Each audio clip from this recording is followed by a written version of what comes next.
Hello, this is Vicki Gervicus at the Greater Gainesville Chamber of Commerce, and I am the Director of Public Policy and Grassroots Engagement. And I'm very happy to welcome Jo Lee Beaty as one of our candidates for the City Commission for District 2. And we're going to have some time to get to know her a little bit better today, and I have some questions for her. Jo, welcome. Good afternoon, and thank you very much for the opportunity to speak with you, the members of the chamber, and the members of the public. I do appreciate this opportunity.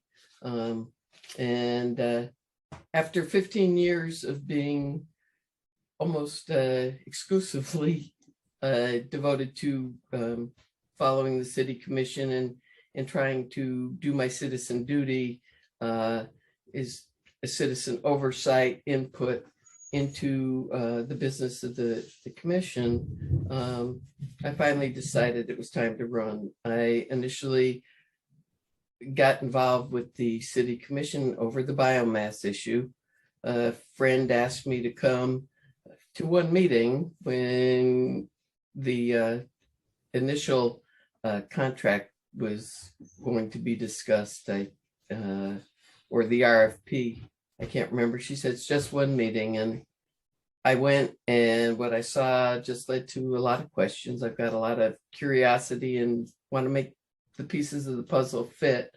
So one meeting led to another, led to basically 15 years of not only city commission meetings, but different committee meetings, and trying to figure out what was going on and where I had input, and also to be able to tell the citizens what we weren't reading in the paper and what we weren't getting on the news. There was a lot going on and nobody knew about it. So I felt it was my responsibility and my curiosity to be there.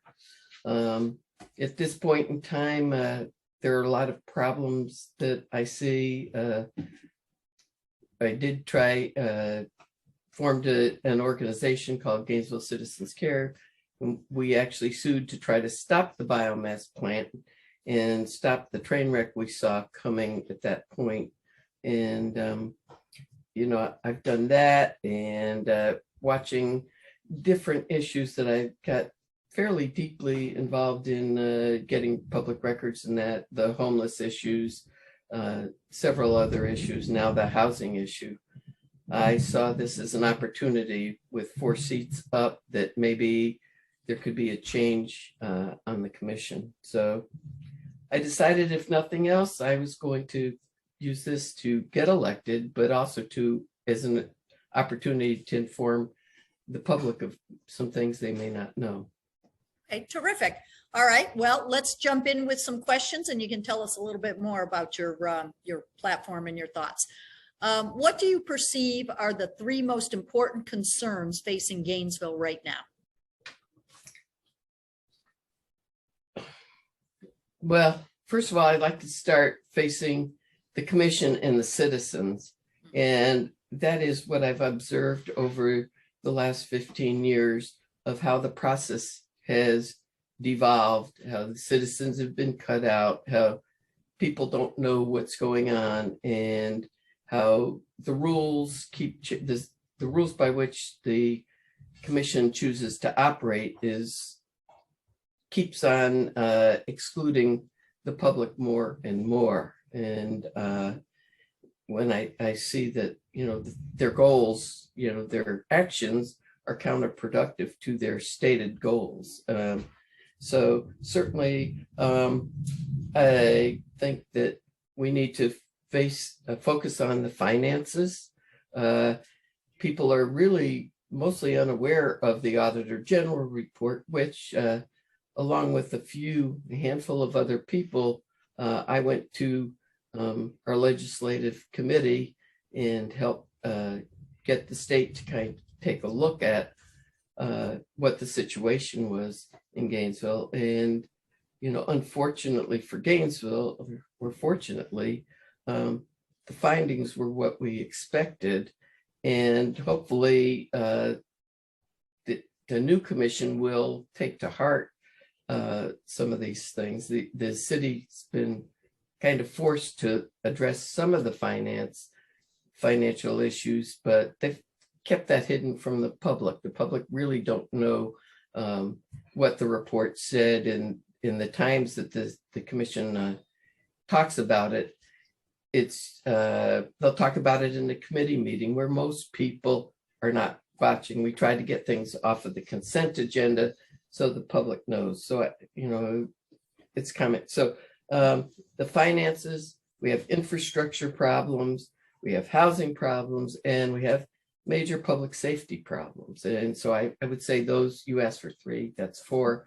But I think the public process is kind of what undergirds a lot of the issues and the way the public's been cut out and ignored, and the expertise that citizens freely offer and the time and talents that they give are ignored. And then we have decisions that all of a sudden it's well, that was an unintended consequence. That was unanticipated. But if the commission would listen to the citizens, they weren't unanticipated. We warned them. And so. Okay, well, now the second question, I think, segues very nicely from your point there. And that question is, what is the role of the Gainesville City Commission in the community? Oh, wow. I like that one. Yeah, the Gainesville City Commission is supposed to be the policymakers. We have a commission manager form of government, and we've got charter officers who are supposed to be the experts in their field. And I think that that's one of the things that the commission over the past 20 years that I've observed is really devolved, because commissioners come on thinking they have a mandate to do something. And I don't think they allow our professional managers to do their job to advise the commission even-handedly, the pluses and the minuses of the decisions they want to make. And it seems more that decisions are made from the dais that are not really policy decisions. It's what the commissioners want. So, the commissioners are not supposed to be full-time. They're supposed to be policy making and advisory. And I think they've gotten too much into the weeds. They've created too many committees that they're on. They think it's a full-time job. You have people running that say, I'm going to be I don't have another job. I'm going to be a full-time commissioner. And I think that doesn't allow your professional paid staff with expertise to advise. And they kind of are caught in the middle. They have to do what they're told to do, but they're really not allowed to do their professional job. Okay, very good. The next question is, and this is gives you an opportunity to dive a little deeper into some of your thoughts. What would be your top priorities and projects if you're elected?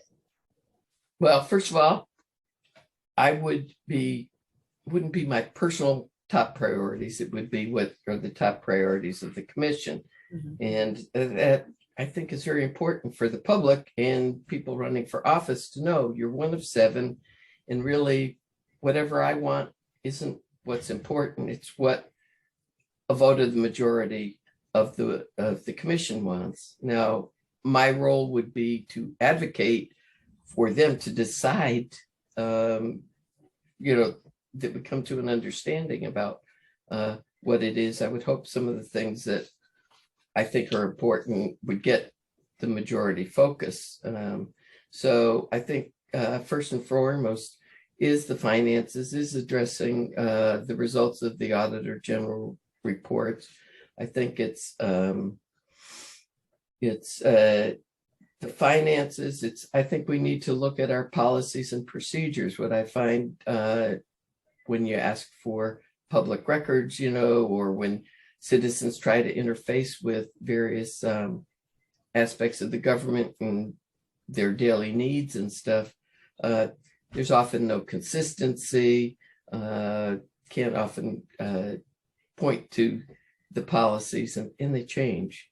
Another thing that I guess maybe even first, I would want them to address the commission rules. And I'd like to see them go back to the commission rules as they were pre-2016, certainly pre-2018, and go back to operating as we did,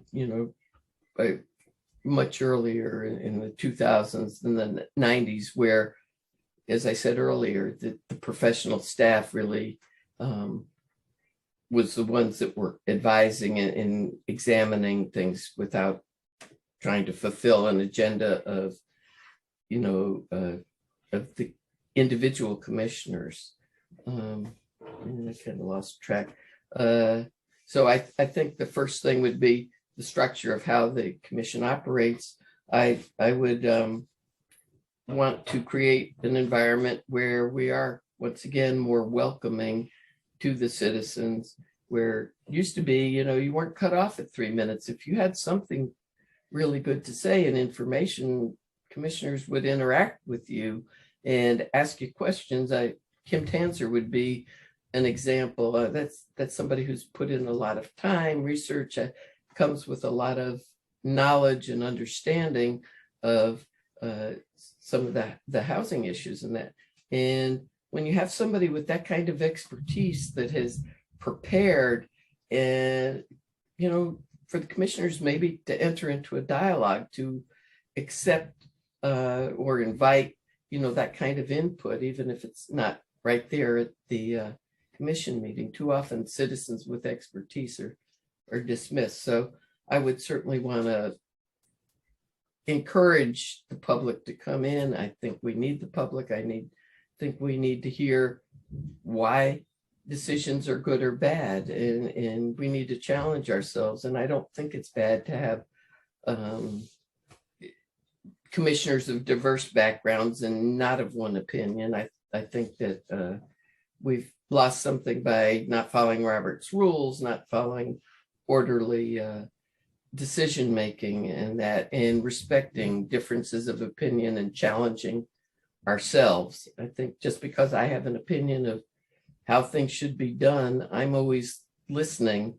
And if you say something that differs, I challenge myself to hear what you're saying and change opinions, ask you questions, and come out with the best solutions for the city. That's how I, kind of live my life and interact in general. And I think it's real important. You don't need a 7-0 vote all the time, and you do need to hear why.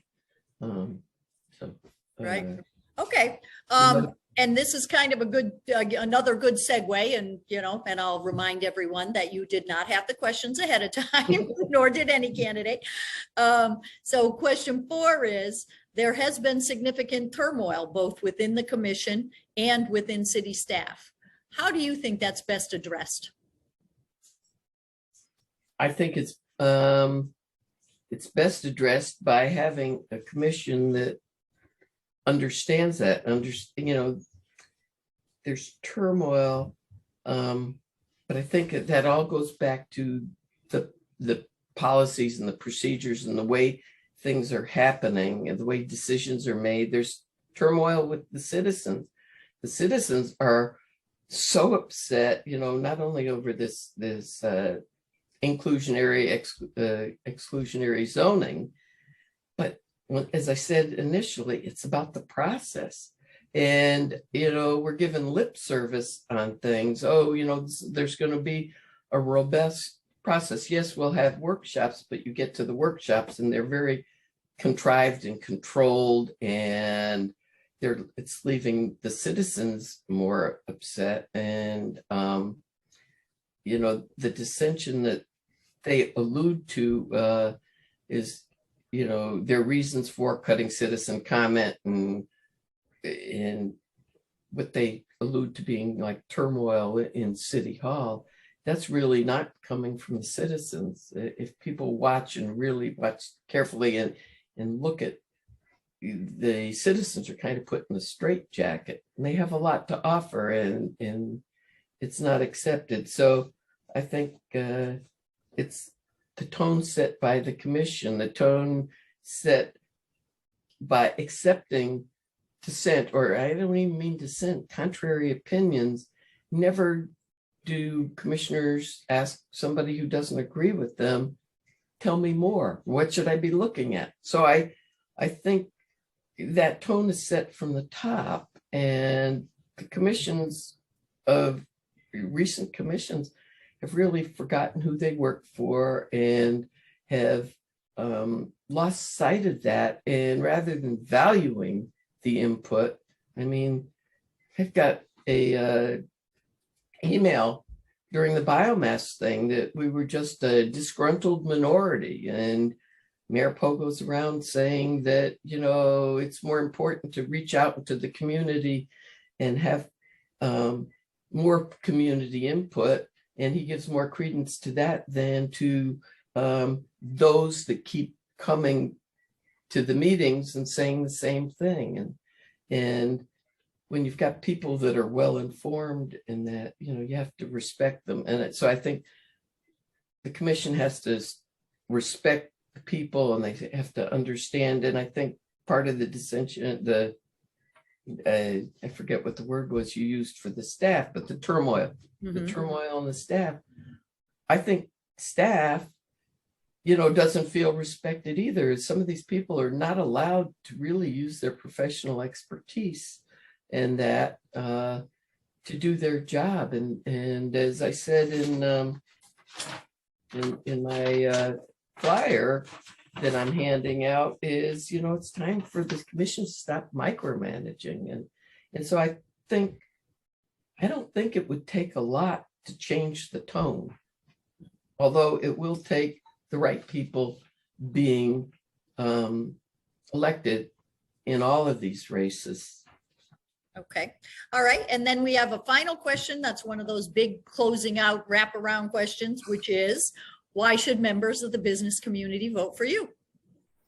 Well, I hope the members of the business community have been watching. I've certainly seen a lot of you in City Hall over the years. I've interacted with a lot of you. I think that I stand on my record. I think you have seen me operate. You know, I'm not a mystery. I'm not new to this. You know, I have a history, longer history than any of the commissioners, anybody that is currently running for the commission.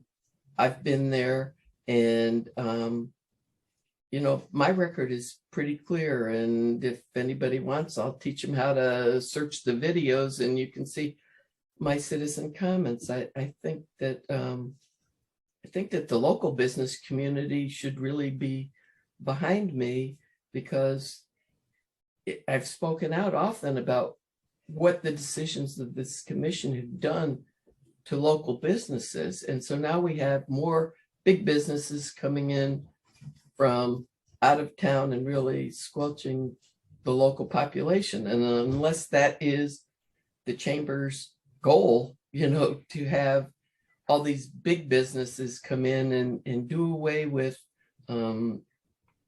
you know, the local character in that, I think that's why I've got a record, and I've certainly proven myself as being somebody who's civil, and I'm certainly engaged. I've given of myself for the community, and you know, I started out feeling compelled to be there for the people that couldn't be there for themselves, the people that are struggling to make ends meet and couldn't be in the room. And you know, so I think I've proven myself. And if you don't like what I did in the last 15 years, I wish somebody would have come and told me. But you know, I've gotten, you know, good comments over the years about what I've done. So I would hope that the business community and the chamber, you know, would support me. I know you don't. I don't think you're endorsing, and but you know, I'd like your votes, and when I'm elected, you know, I'd certainly like to hear from you. And you know, that's the other thing about me, is that I really do want input. I don't see myself as an expert in anything. I really see myself as a generalist, but as a generalist who recognizes expertise and recognizes when I need to be educated. And there are so many different people and different interests. And, you know, I'm just looking for the best for Gainesville and for a little bit of calm. And the other thing is, it seems that, you know, just like the national politics, locally, things have gotten so divisive. This is a nonpartisan race, and we need to look for the people that are, you know, just looking out for the best interests of Gainesville, and recognize that, you know, we can't be vilifying each other firsthand. And I can say the rest later. All right, terrific. Okay, so that's the end of the questions. Got another minute or two. If there's anything that you didn't get a chance to say, or if you want to just wrap up, it's your time now. Okay. Yeah, I was just going to say that I just really hope that people, you know, have been educated by my campaign, and there's still more time, and my number's out there, and you can call or text me if you've got questions. The other thing I did want to say is, what I've noticed through this process is get a lot of questions from a lot of different organizations, and they're usually agenda driven. And unfortunately, that there's so much nuance to decisions and so many things that you have to consider and prioritize. And there are so many, these organizations all have very good points and issues in that.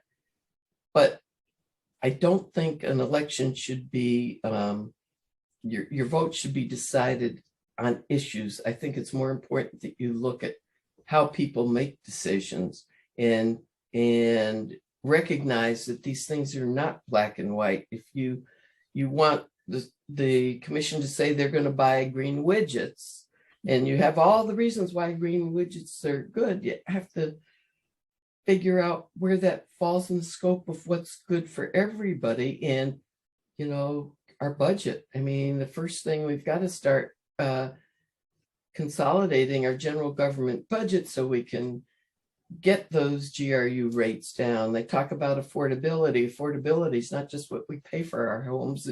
And I've said this numerous times in citizen comment. It's also the cost of our utilities and the other things that go into living. And the city hasn't shown themselves to be very good at looking at that. And it's time that we tighten the budget. And I would tell people, if you vote for me, you know, it's going to be painful. It's just like the national level. We're going to have to, you know, somebody's going to have to give up some of their pet projects so that we can really do what we need to do for the people that are really struggling. And so we can do for everybody, have less of a demand on GRU to supply the general government budget. You know, GRU has been the fall guy for really failed commission policies. So I hope that I've educated you. I ask for everybody's vote. I thank you for your time and this opportunity. And I look forward to seeing you from the other side of the dais. Very good. Thank you so much. And thanks for spending the time with us today. And I want to play off what Joe said a little bit, in that the Chamber is very anxious for everyone to take this opportunity to make your voice heard. Our primary is Tuesday, August 23rd. We have lots of information on our website, lots of resources, lots more information about the candidates and from the candidates. So please do take advantage of that at GainesvilleChamber.com. And we appreciate your time today, Joe, and good luck for the rest of your campaign. Thank you. Thank you again.